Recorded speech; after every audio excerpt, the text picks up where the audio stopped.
Windows. So have you put Service Pack 3 on yours yet? Yeah, my daughters wouldn't do it though. Yes. Well, I've been having a lot of that problem too. Wrong way, Cole. Some computers I get, I haven't found.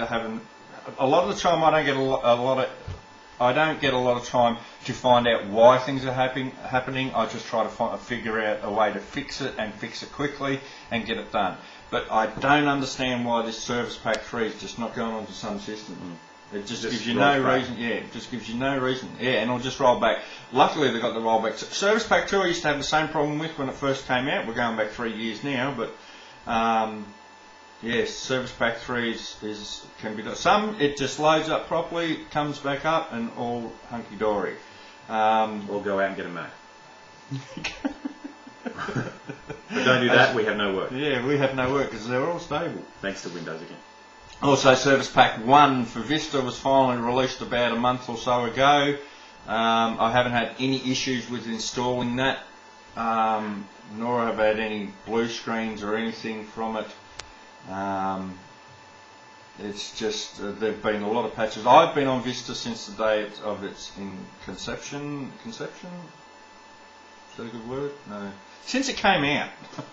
Another word, conception, might actually link in with Windows products in general. We'll just leave it at that. I wasn't going to say that naughty word. But I've been using it since the day it started. Since it came out here in Australia, should I say. And started off with business, running business. I had a lot of issues with it running on... because I used to have a small business server running here, and there was a lot of problems with that, but it's got over it. Service Pack 1's definitely got through a lot of the bugs, but there was a lot of bug fixes along the way as the year went by. But anyway, we're now into what? We're nearly June, aren't we? So it's been nearly 18 months that Vista's been out. People still sticking with XP. But a lot of people took a long time to move from XP, from 98 to XP. We still get people on 98 now. Yeah, which won't help. We won't service 98. Won't help. 95. Don't comment. 95. Get into the ages, man. Put your Atari 64 away. Atari 64. No, it's a Commodore 64. Your Atari system, yeah. Your Coleco. Donkey Kong Jr. Yeah, Donkey Kong Jr. and stuff like that. Anyway. YouTube. I only just noticed the other day that it's gone up to a gigabyte limit now on your files. It used to be 10 minutes and 100 megabytes. Now it's 10 minutes and 1 gig. So, I mean, I've had to be transferring a gigabyte of a video file and waiting for it to be compressed. Because that's what the server there does. Once it gets uploaded, the server then runs the application that will changes all that video into a flash, a shockwave file, and then it gets shown up on YouTube. Though they do have the new beta player. Have you seen it? Yeah, but I didn't know what the difference was. I didn't really go into it. It looks a bit different, but I'd say there'll be other code and everything running that may run a bit clearer and stuff, or download fast. I don't know, but it looks different. So I'm just thinking big files could take a lot longer, because I put a file up there. It was 50 meg once, and it took almost 3 hours before it was converted. So obviously it's doing a lot of stuff with a lot of stuff going on in the world. If you do upload a gig, if you're with big client, that will count towards your usage. Yes. And we'll count. And there's another thing. Uploading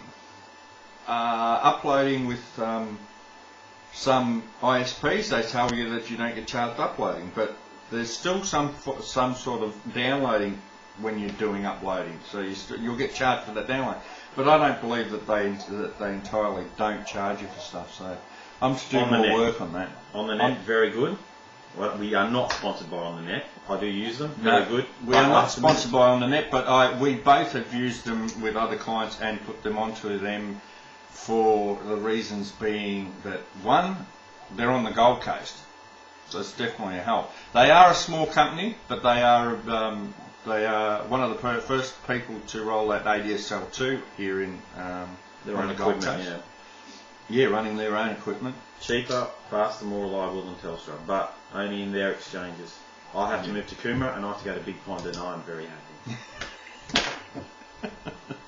I have to pay more money for less speed and less download and an upload count. And that's the other thing, Big Pond. Come on, roll out ADSL2. Roll it out. You've got it. Get it moving.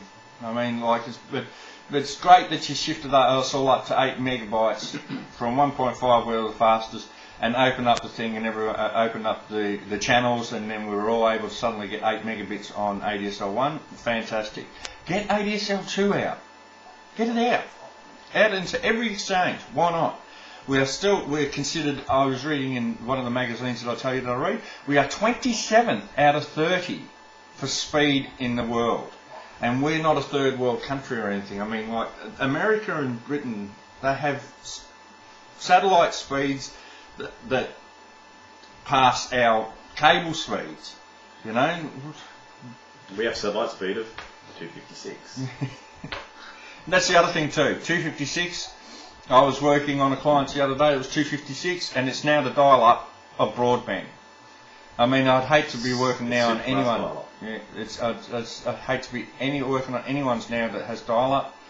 I opened up a page with this 256 machine. It wasn't a machine; it was a brand new machine, so there was nothing like clogging up the machine. And the page just took forever. It was iTunes actually. It was iTunes. I was downloading iTunes from, and for iTunes to come up, it took forever. Not forever, but it was statically coming down as it was loading up pictures. That's because everything's getting made now for fast speed, and especially American sites. So when you go to an American site here on crappy 256, it's like the dial-up. It's just slow now. I think that'll do us for today. One of our sponsors, many sponsors, Clever Coupons. Go to Clever Coupons to see our specials on the Gold Coast and Logan, and you'll be able to use the coupon to get the deals that we offer there. CollectiveAges.com, another one of our sponsors that I'm in. There's someone that's just messaged me, which is really good because it's just come up on the... And Cole's deciding to read it while we're recording. While we're recording. And there's Lizzie. Many thanks to Liz. Many thanks to Liz, our bookkeeper. We're going to leave it for now, and we'll be back next week with more garbage about what we're talking about. Cheerio! Positive things about Telstra and Windows. Cheerio.